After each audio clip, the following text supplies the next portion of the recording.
Okay, so we're resetting the algorithm, and we're ending the era of influence. And there have been a lot of nice notes. There's been some complicated DMs and notes, some directly to me, some to our own channel, some nasty notes, some below the belt shit. I think part of why I drive people so insane is that I fluctuate a little bit like elastic in terms of my opinions and ideas. Most of it is because I'm on a learning safari and I'm very open about the fact that I don't know all the things. I don't have all the answers. I'm not the person who's going to say that I have superior data or information above and beyond another person, and that I am on a learning safari because I think facts are very contextual. Adam Grant calls me a disagreeable giver, which is like a classic archetype of a person, which is I learn by giving critical feedback and taking critical feedback. So on some level, I kind of appreciate the feedback, even though some of it's critical, because it does help me iterate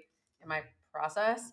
But what I don't like is that they're saying some really, really nasty, nasty stuff. I guess the other thing that I would share about myself is I'm a kinesthetic learner. So I'm like an annoying person to have in your classroom because I only learn by doing, which is like had to take a million tests so that people could understand how to teach me. But I am not someone that could like read a book and learn how to do something. I just can mimic behavior. So once I learned this about myself, my career and my life started to flourish once I stopped hating myself for not being someone that could, like, Roya can read any book and any study and have like a profound understanding of that subject matter. But for me, whether you're teaching me how to use a camera or edit something, I learn from watching and doing. And so maybe it's because I went to Montessori school. I'm not sure, but I don't know how to learn any other way. So unfortunately or not, Reset the Algorithm is going to be a learning safari as I feel my way through this situation. A lot of people are like, why are you so involved? Good question. Why am I so involved? I really want to be like Tracy Chapman and being unbothered, minding in my own business, drinking water, having good skin.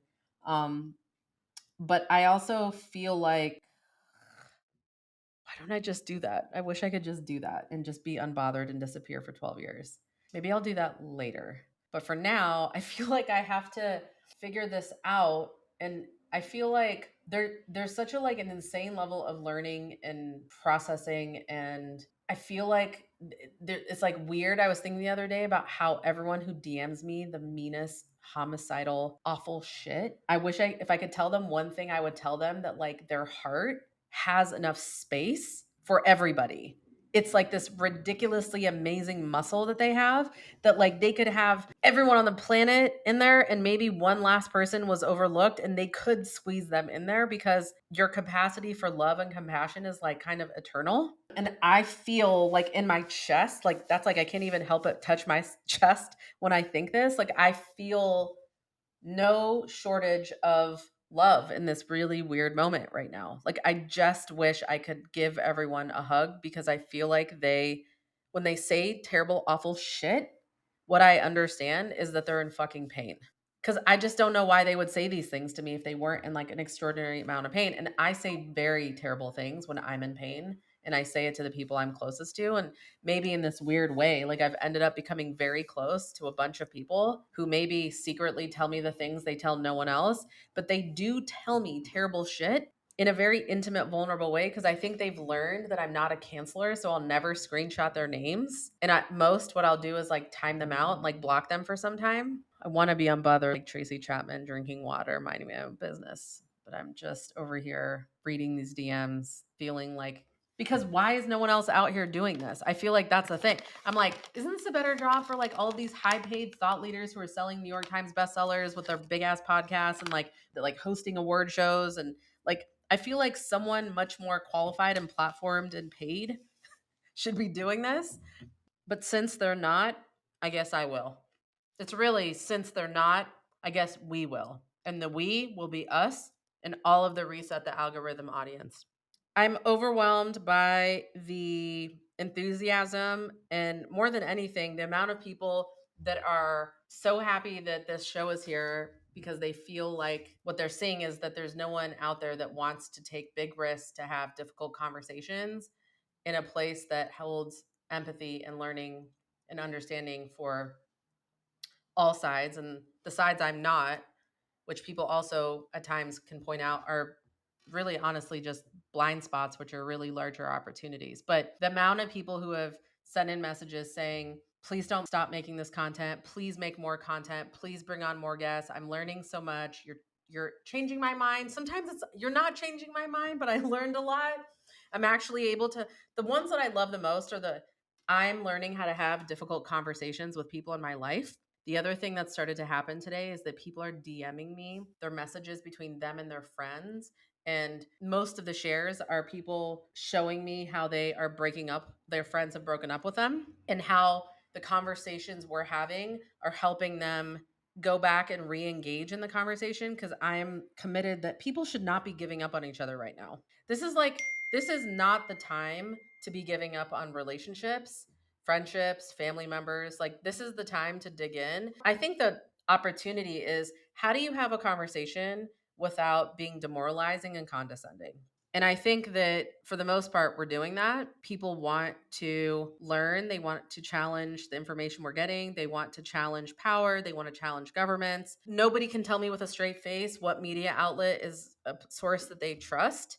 So, since we cannot find anyone that anyone trusts, and we can't find any leaders that can give us any real answers to questions that we have, I think we're going to just have to get out there and learn this stuff on our own. And what has been amazing is people want to share and give insight and tell us things that they're experiencing firsthand. So we've been getting some really thoughtful submissions. This one came in a few days ago. It says, first of all, thank you for doing this podcast. I'm not a podcast person, but will be listening to everything you put out because I think your perspective is a breath of fresh air. I'm trying to be concise in my feedback, but I think I should share a little bit about my background. I was born and raised in Southern California to Mexican parents. My mother came to the US with 8 of her siblings when she was 7. I was raised in a conservative Catholic household and lived in a tiny bubble until I went to college and joined the military as a public affairs officer and served for 7 years. I am trying to make change in my community on issues that are important, but find myself very scared at where democracy is headed. I realize that in order to build a better reality, I must have conversations with people who vehemently disagree with my political beliefs, but who also do not want to hear my perspective in the first place. For example, my father and brother are ultra right wing conservatives who think Ronald Reagan was God's gift to the world and Trump was the greatest president in our history. I always have to just like take a beat after when someone writes something like that because it's just so much. I can talk with my brother about politics without damaging our relationship, and have come to the conclusion that he is motivated by his own self interest and simply does not care about the well being of others, which is shitty. My dad is motivated by hatred and fear, and I know for a fact I will never get through to him. I keep the peace by simply not engaging with him, sadly, even on a conversational level, because he can't control himself from making everything political and saying racist, sexist, bigoted things. I'm interested in leaders who are building bridges with people who have opposing views, leaders who cut through red and blue, left and right, as the essence of their message. A vast majority of politicians use rhetoric about taking sides. And to me, it's completely unhelpful, counterproductive, and stokes more division. America is so divided into an us versus them mentality that we actively perpetuate a status quo that can't even hold space for change. I don't know what I consider myself, but I believe a lot in the Democratic progressive movement and what they're trying to do. I think people who truly want to change need to realize how we communicate can make or break an impact on the people who fundamentally can't see past their own point of view. I don't think it's helpful for me to post polarizing opinions and content on my social media, but I also want to influence people to think differently and do what I can to change their opinions or at least question their own beliefs. I think it would be enlightening to speak with someone in the strategic communication space or human behavior field on how change requires superhuman effort to listen to people we disagree with and communicate with them in such a way that they actually listen and engage, not condemning and pointing fingers, but listen and try to understand whatever is driving their convictions. Someone who can share not only how to do it, but also explain why building bridges is an imperative. And I think this is exactly what you're doing. So maybe the message is how to put words into action. Hopefully, my point came across. If it didn't, just know that you have a supporter here who is excited to join you on your journey in resetting the algorithm. What an eloquent letter. How amazing. Thank you for that, whoever you are. As this letter says, we're going to really, really push ourselves to bring people who are really experienced in communicating, psychology, and thinking, and strategy, and understanding how we can reset the algorithm and create an environment, not just for ourselves, but for everyone, where we can work on our skills together on how to be stronger, more powerful listeners, and how we can create some mind share, as you said, to create a new reality. Okay, on to the next. This person writes, I am a closeted lesbian, an unemployed adult, but I really want to come out to my parents, but I'm still living with them. I've always wanted to come out when I had a place of my own income, so that if they rejected me, I could stand on my own. But with everything going on, I don't see that happening anytime soon. What should I do? It's so like being the person that is on the receiving side of someone else coming out is such a special, sacred thing that someone trusts you to say that. Part of me is thinking a lot about what it took to write that. And the other part of me is thinking about how sweet and generous it is that you believe that I'm worthy of your secret. And so it's not lost on me because saying those things is like very terrifying and hard. And so I hear you and I see you. I don't know what to say because what people do with their families, I think, is really personal. I can only tell you what I did. I don't think I even actually had the benefit of coming out to my parents. I think they innately could tell by the way I dressed and the way I looked that I was just always wearing boys' clothes and doing my hair like boy styles. And I think when my parents made me wear a dress when I was in third grade, the school called them. I'll never forget. I was wearing this dress. It had different colored rainbow pinwheels on it. It was a white dress with pinwheels, and it had a tank top. And I went to school in it after contesting and throwing a fit in the morning that I didn't want to wear this dress. I wanted to wear my red corduroys. And then by like recess, I had thrown up all over myself and had basically broken into hives. Like up and down my arms and into my armpits were like bright strawberry hives. And I had like thrown up profusely all over myself. And then they called my parents to come home. And I had basically had like a full blown anxiety attack because I just felt so humiliated to be in a dress. And so I don't think my gayness was something that like my parents were telling me I was gay before I could be like, this is what I am, because they were like, are you a lesbian? Is this like what, like wasn't like a good thing. Like, are you a billionaire? Like it was like it wasn't like, are you an astronaut? It was like, are you a lesbian? And you were like lesbians. Do you know what I'm saying? Like it was like a like you're like a sex working prostitute lesbian. Like it was really not only are you a lesbian, but then it makes you like all the other things. Like you're a slut, you're a hoe, you're a prostitute. Like you like couldn't be a normal person. Does that make sense? It was the 90s. There was no Ellen, there was no Anderson Cooper. There was no like gay people that were like out, and like Pete Buttigieg wasn't around. Like it just wasn't all Don Lemon and like everyone was having a family. So coming out to your parents when you live with them, I mean, I would just kill myself to get my own apartment. That's kind of what I would do, but I'm insane and not normal. And I slept in cars and on bathroom floors and did all kinds of things. I personally think the sooner you get on your own feet, the better, separate from being gay or a lesbian. But I have found now that, as you've seen, my mom is totally over it, over it, over it. Because she called it my situation for a really long time. She was like, your situation. She's like, your aunt's coming over, but like, I don't want to have you come over because your situation. So now that she's over my situation, but it took a long time. And I think with your parents, you have to like really, I think you have to like hold space for them. Like that's how I treat my parents. I'm like, oh, like, this is Roya. She's going to be my wife. We're going to have a baby with a donor. Like, here's a piece of paper on what a donor is. And like, you have to like let them really have their feelings, because it wasn't that long ago that like when Neve was born, that my mom told my aunt that Roya was my surrogate. Like, she couldn't even bring herself to say like, this is Moja's Zen. And so I think when you're dealing with old world parents, which Iranian parents are like old ass, I mean, they're like old, like old, old. But I think you just need to deal with them in small doses because they're going to have a meltdown and it's not going to be good. And so, kind of better to get it over with sooner than later because it'll take a long time for it to become awesome. And some people I think don't get awesome. I was very stubborn and like I was like, I went to landmark education and I went to therapy. Like the other day, my dad was like, "You're so chill," and I'm like, "I just go to therapy twice a week and take mood stabilizers." And he was like, I think you have to just push them to the other side. That's what I did. But I don't know that that's the answer for everyone. Your parents might literally kick you out and they might ask you to leave, or they might, worse, mentally and emotionally torture you. But I think, I don't know how old this person is, but if you're a young gay, your well being and your mental wellness is a real priority. You can't take care of them if you can't take care of yourself. So mask on and get some gay friends that can help you because my gay friends are the only people that help me. But if your parents don't like you, they're not going to not like you forever. They're just going to not like you for some time. But because they're Iranian, they will get over it, I think. I don't know. I feel like Iranians love their kids. Like they have a hard time cutting their children off forever. But I just think even if your parents are going to suck, don't make it mean everything. That's what I would do.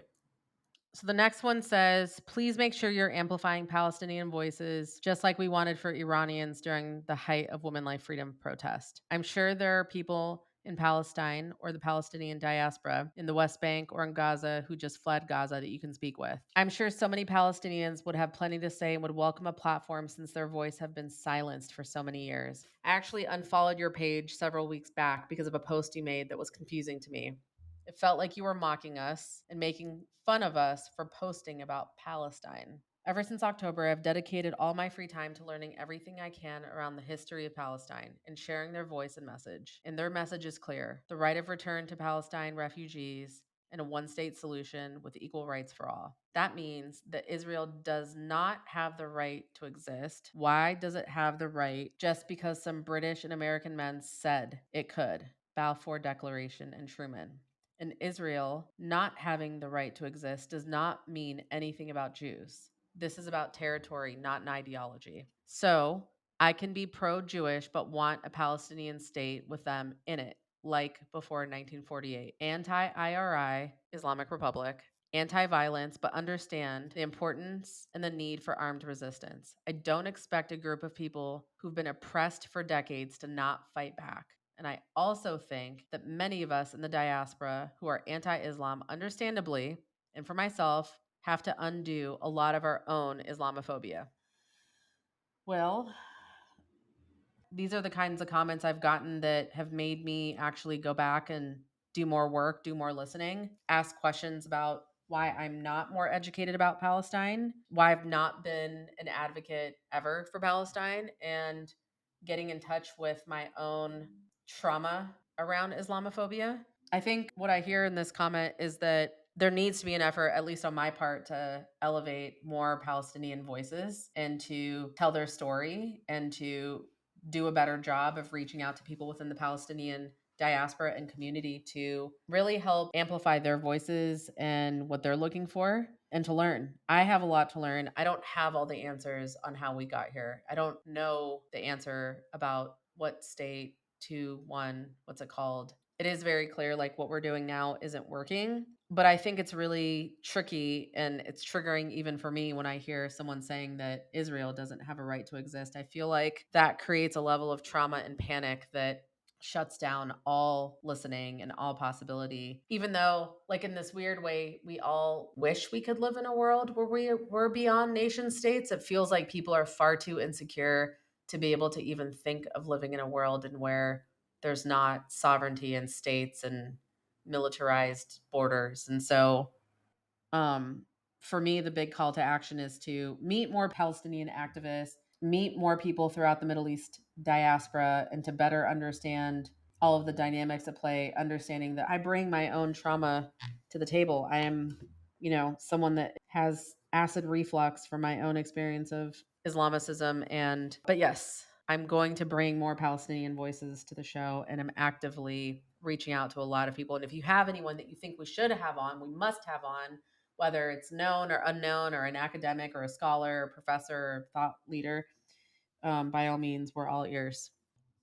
So I have this one person that I won't call them my follower because they've really made it clear that they're not my follower. They've never followed me, but they always send me DMs and have over the past like 3 or 4 months, expressing frustration, disappointment, dismay. At times, I think like just violent anger towards me. For better or for worse, this person has really impacted some of the things I've started to learn and read, but I definitely wouldn't consider them to be like a follower. But they wrote, some people that give into modes of oppression forgive through sympathy, but never forget. I forgive those by understanding hurt people, but don't forgive those seeing a genocide and being okay with it. No matter how much you try to clean your image, you're complicit in Zionism, our generation's version of apartheid. It's a shame that you represent the glorious Persian people. It deserves someone better than you. You're a capitalist, whitewash, brown prop for white liberals to flaunt. Don't ever speak of a revolution or change. You're a coward that begs for money like a dog, a pathetic racist dog. I'll never forgive how you twisted Iran's oppression to validate 11,000 children slaughtered ever. It's a shame. Can you imagine if we united Persians and Egyptians, Phoenicians, Mesopotamians, if we utilized our resources our own way to create a system where secular Muslims and religious ones could live side by side without compromise or disrespect? Can you imagine that? Do you know how destructive that would be? The Shah fell in Iran because he tried so hard to make the West happy that he neglected his people. Corruption, poverty, repression led to extremist models of Islamicism. When the revolution happened, America was even willing to throw the Shah back to the terrorists to get back their hostages. America did this the way ISIS flourishes after Iraq's invasion, the way the Taliban came in after the Soviet war in Afghanistan. If I were you, I would just leave the internet, sell companies, go find some dignity. I don't think you understand how intense and determined Palestinians are, that the world fucked over the wrong people. We will never, ever forget all of those who have been complicit.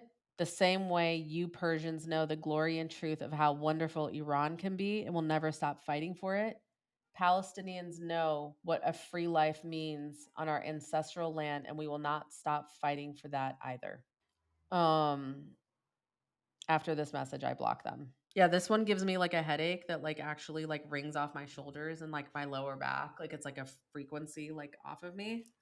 I think of my younger self. I think of like Moj, who spoke to people before they had vernacular and words and therapy, and before I had lost people that I really loved, and I had like lost relationships that I cared about, and before I knew how to say I was sorry or that I was hurt, or before I could cry.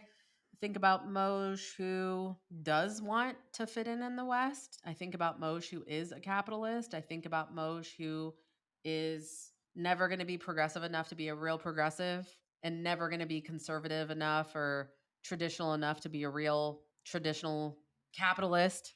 Never going to be at Augusta golfing with the boys, but I'm also never going to be invited to the ultra left. I don't know. Like, who's that? Like, Greta Thunberg maybe won't be my friend. I don't know. Maybe she will. Like, I'm like, I think you would, but maybe not.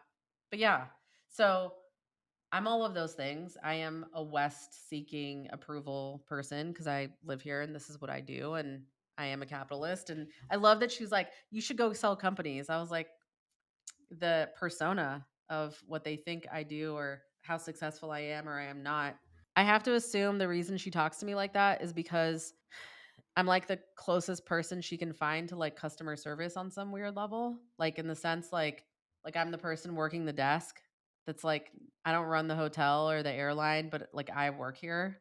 I don't think like Joe Biden or Barack Obama or Donald Trump or the head of the Pentagon or the head of the Israeli military army. Like I don't think anyone who's like responsible is going to actually answer her. But I think people should know when if I'm getting shit like this, like if I'm getting stuff like this, you should know that this is how mad people are in Palestine and in Gaza and in the West Bank. They're this angry and this upset that to me, I would never, never, never, never, never in 100 million years let someone be that thwarted by me and not try to go reconcile that to make it better. Like that's just this person is upset and angry. And I don't think, for the record, that the Shah was a bad leader. And I don't think he lost his country because he was ignoring or thwarting his people. I think he was ahead of his time. I think he moved too fast. I think he was surrounded by bad leaders. And I think the British and United States government had other plans. And they've had those plans in Iran for a long time. We built British Petroleum. That's our money, our resources. What kills me the most in life is that it's my country's money that's funding Hamas and Hezbollah. And it's where I pay taxes in the United States of America funding the IDF. And it's excruciating to be related to both governments, both countries, both sides that are funding such a terrible, terrible, terrible situation. It's tragic what's gone on for the Palestinian people over the past 70 some odd years. And while I believe that everyone has responsibility of it all, I think what comes with power is responsibility. And so I naturally blame the G7, Europe, UK, Germany, ourselves, Israel. I blame us the most because that's the price of being top dog. The price of being top dog is that it is on you when shit goes wrong. And so to this person, I say, we will never speak again because I think you are like excruciatingly mean to like a homo who's already fighting feelings of not thinking that they're a dog and less than everyone else. And it takes a fucking lot to fit into this like capitalist system with a bunch of white boys who run all of venture and everything that I do. Cause I'm like the bottom of the barrel over here, like looking for scraps. So, yes, calling someone who's already a dog is whack. But good news is I don't operate from that mentality and I do operate from abundance. But what it does tell me is that I think that's a teeny tiny flavor of how upset Palestinian people are. And there's a lot of work to do. There's broken relationships between Iranians and Palestinians, has been for a long time, way before all this conflict. I've talked about this with a lot of people, probably unpack the history of the Iranian Palestinian relationship at some point. What I think more than anything is I can't believe people talk to each other like that. It's unimaginable to me that I would ever type that to someone and send that to someone, and how people can do that to other people is so, I think that's so violent. I think it's violent to talk to someone like that on DMs and texts, and awful. And I think for people to be talking to each other like that means that you actually care nothing for what you're leaving them with. And so you mean to cause them harm and damage. And I think that's extremely dangerous that people are lobbying such grand statements about each other on the internet through like the safety of their phones and not taking accountability to, especially people who put themselves out there. Like, no one's getting paid to do this. Like, people are putting themselves out there right now. Like, it's not a glorious thing to be out there speaking on Iran, Israel, and Palestine right now. Like, this is not some like amazing branded partnership that we're doing. So if you're doing it while every other celebrity under the sun sticks their head in the like clouds and you're talking on it, you're taking a big risk. But for people to come at you like it's not generous of spirit that you're even thinking it through, and it's like obvious that I'm not taking a side, or that it's obvious that I'm like on the side of I don't want anyone to die and I don't want war, that like the balance of like Hamas is bad and so is IDF and so is America and so is Germany and Europe, and everyone's allowed this to go on. And yes, the 7th, I think, was an act of terrorism, but I also believe at this point that this is collective punishment. Sorry. I'm not going to call it the G word because everyone will have a meltdown, but whatever the word is where you like do a bad thing to a whole bunch of people who had nothing to do with October 7th, in the mere chance that maybe a couple of them did, that is bad. So I hated that message. It actually made me sick and it hurt my stomach so bad when I got it. Because I knew it was coming from like a gay too. I really hate it when the gays are upset with me because they feel like I'm such a letdown. Like I should be like so much more progressive, but like I'm not a fuck the man kind of progressive. I'm like a let's figure out how to like rebuild this system from the inside kind of situation. I don't know. I don't want anarchy, I guess. I don't want a revolution. I don't want to like destroy everything about America and like get rid of it all. I like America. Sorry. Fuck. I know that sucks, but like I do like America. I think it's cool. Like The thing about America that I love more than anything is invention. What I'm disgusted by is our lack of invention for a new world and global peace. Like, why can't we figure out how to not destroy the environment and humanity? And why are young girls without rights? And just like, why does fucking Palestine not have their own country, for fuck's sake, dude? Like, what is that? What is that? Please don't butt Hamas me. I literally swear to God, if I never hear the word hummus or Hamas ever again, tunnels, words that I know, we should totally do a game. Words that we never want to hear again. Hummus, Hamas, tunnels. I don't want to hear the word Noah ever again either. Is that bad? Don't ever call me like next time I meet a Noah, I'm gonna be like, well, I don't want to hear the jihad either. I don't want to hear jihad. I never want to hear the words river or sea. What else? What other words do we never want to hear? Cool. All right, that was the end of our first anonymous episode. I hope you liked it. If you like it, we'll do more. What I encourage you to do is to participate with us and play along and send in more messages, more DMs, more submissions. I know a lot of you are super duper heady and smart and opinionated, and I think you should push us. I think these conversations are a huge part of learning. And so appreciate you guys. I'm excited. Tell a friend, download. You can subscribe. Yeah, that's it. Resetting the algorithm, ending the era of influence. I think that's it for now. Bye, guys. Excited. See you soon.